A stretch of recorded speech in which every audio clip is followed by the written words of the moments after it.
అందరికీ నమస్కారం. అను కథల ద్వారా వెలువడే ఈ నా కథలను రాధాకృష్ణుల బృందావనంలో విహరిస్తూ వినటానికి అందరికీ ఎలమర్తి అనురాధ ఆహ్వానం పలుకుతోంది.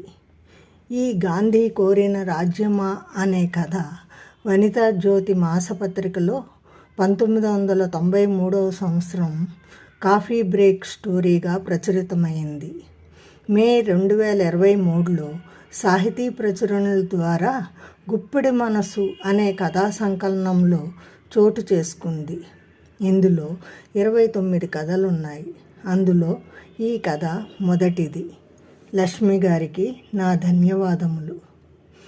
ప్రతి కథ వెనుక కథ ఉండకపోవచ్చును, కానీ ఈ కథ రాయటానికి ముందు తర్వాత కూడా కథ ఉంది. అది ఏమిటో ముందుగా మీతో పంచుకోవాలనుకుంటున్నాను.